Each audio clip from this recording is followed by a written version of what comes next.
Le titre de ce livre, c'est L'homme spirituel. Nous sommes présentement à la 6e grande partie de ce livre. Il est écrit par le bien-aimé frère Watchman Nee, chapitre 2 de cette 6e grande partie, chapitre 2, petit 4. Chapitre 2, petit 4 de la 6e grande partie de ce livre. Les fardeaux de l'esprit. Les fardeaux de l'esprit.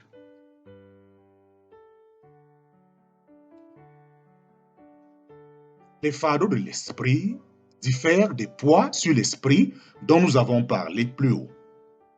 Les poids viennent de Satan et sont calculés pour accabler le croyant et le faire souffrir. Mais les fardeaux viennent de Dieu et ont pour but de manifester sa volonté pour permettre aux croyants de collaborer avec lui. Un poids sur l'esprit n'a pas d'autres objectifs que d'oppresser. Il ne répond à rien et ne porte aucun fruit. Un fardeau, par contre, est donné par Dieu à son disciple pour l'appeler à l'œuvre, à la prière ou à quelque ministère de prédication ou d'exhortation. Le fardeau correspond à une intention. Il a une raison d'être et une occasion de profit spirituel. Nous devons apprendre à faire la distinction entre ce fardeau de l'esprit et la pesanteur qui a une toute autre origine et qui tend à nous écraser. Satan n'impose jamais de fardeau aux chrétiens. Il se contente d'encercler son esprit, de le comprimer, de l'alourdir et de le paralyser par étouffement. Tandis qu'avec le fardeau ou une préoccupation venant de Dieu, le croyant ne peut qu'en accepter la charge. Celui que Satan opprime perd instantanément sa liberté. Il sent tout son être chargé de chaînes.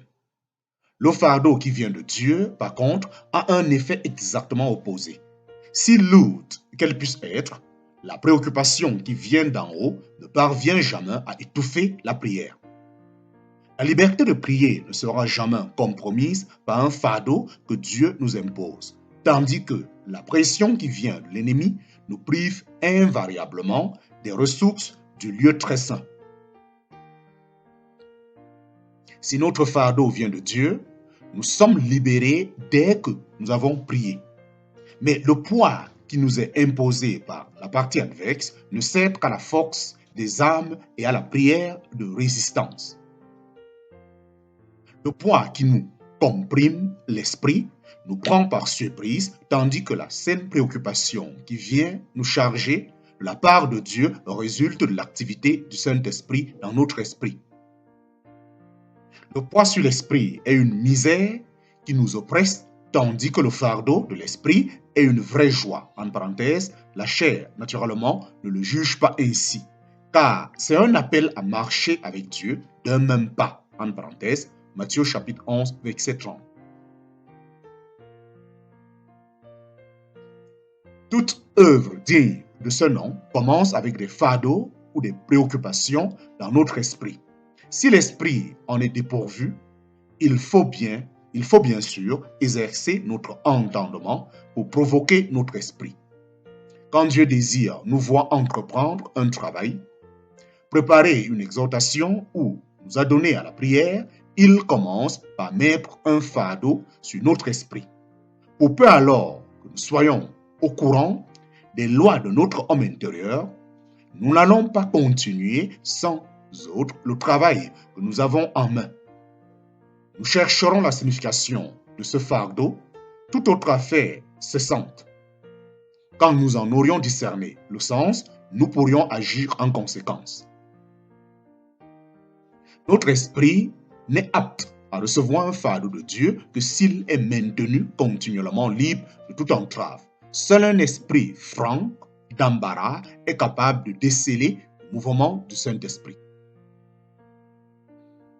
Un esprit qui est déjà plein de sourcils a son sens intuitif émoussé et ne peut pas fonctionner efficacement. D'autre part, si un croyant néglige de donner suite à un fardeau reçu de Dieu, il risque de se trouver douloureusement chargé pour de longs jours. Pendant cette période, il est exclu que Dieu puisse lui donner de nouvelles directives. C'est donc une nécessité impérieuse de découvrir par la prière avec le secours du Saint-Esprit et l'exercice de notre intelligence la signification de tout fardeau dont nous avons conscience.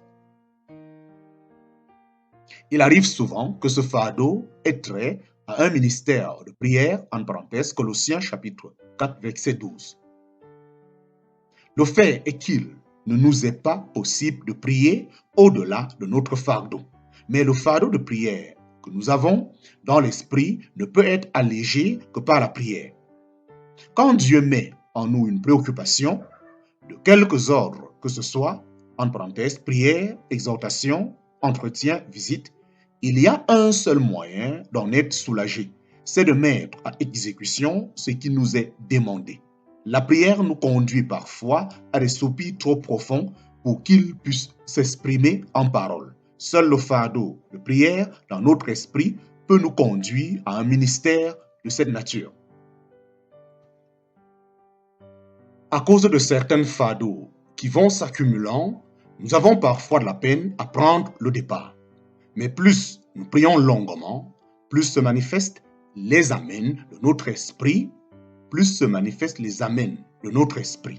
Nous devons faire de notre mieux pour traiter tous les fardeaux que nous avons dans l'esprit jusqu'à ce qu'il n'en reste plus un seul. Plus notre vitalité s'épuise dans la prière, plus notre bonheur est grand. Une tentation courante, cependant, c'est de mettre fin à la prière avant que le fardeau nous soit enlevé.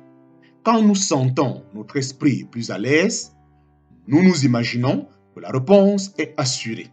Nous ne réalisons pas que la bataille spirituelle vient seulement d'être engagée. Si à ce moment, nous tournons vers autre affaire, l'œuvre de Dieu subira un sérieux dommage.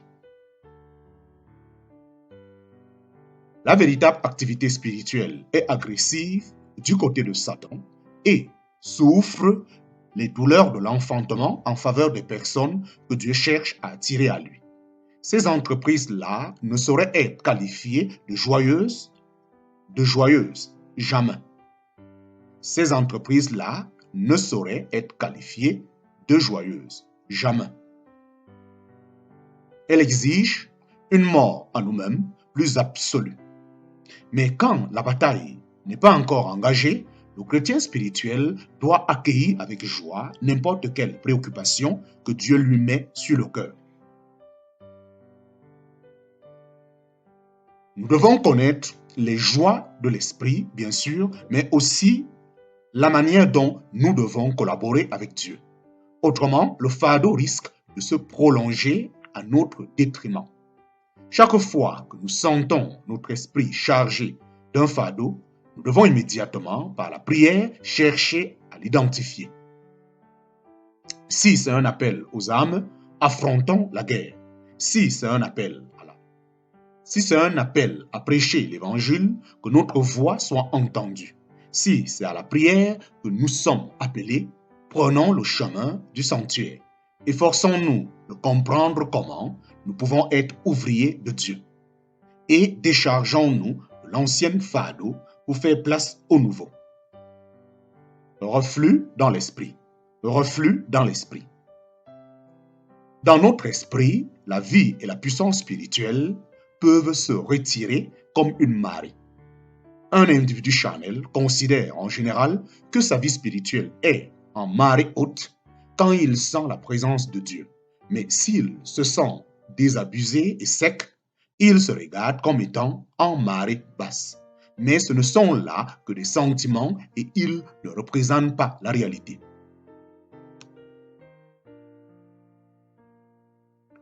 Néanmoins, c'est un fait que la vie spirituelle peut présenter une période de déclin. Quoique sans aucune ressemblance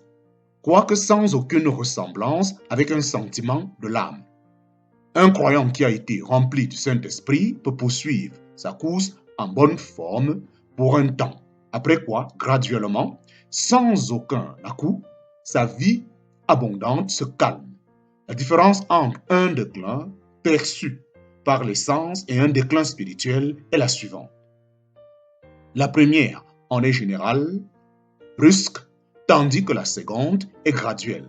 Ce chrétien peut avoir conscience que la vie et la puissance qu'il a reçue naguère se retirent progressivement. Il peut en perdre la joie, la paix et le ministère fécond que son esprit nourrissait. Il s'affaiblit de jour en jour. Il s'affaiblit de jour en jour. Il paraît perdre son goût pour la communion avec Dieu. La lecture de la Bible ne lui dit plus rien. Son cœur n'est que rarement touché par un message ou un verset particulier. Si tant est que cela arrive jamais. Ses prières deviennent insipides et mornes, comme si elles n'avaient ni expression ni raison d'être. Quant à son témoignage, il manque de spontanéité et de conviction. Il n'est plus débordant comme il l'était auparavant. Une marée a son flux et son reflux. La vie et la puissance de Dieu dans notre esprit peuvent-elles présenter un phénomène semblable? En aucune façon. La vie de Dieu ignore un tel reflux.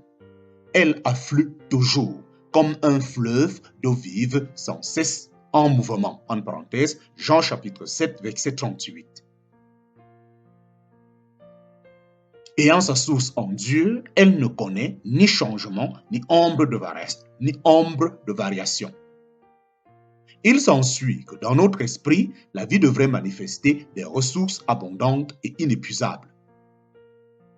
Si donc un chrétien a conscience que sa vie spirituelle n'est plus ce qu'elle était, il doit comprendre que le flux est simplement suspendu.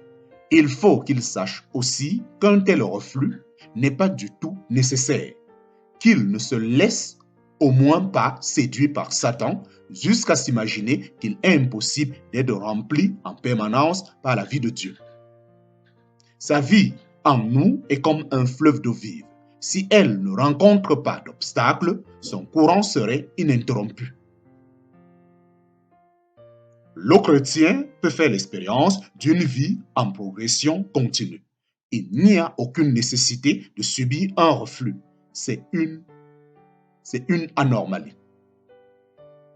En conséquence, dès qu'il perçoit un déclin, le chrétien doit automatiquement l'attribuer à une obstruction.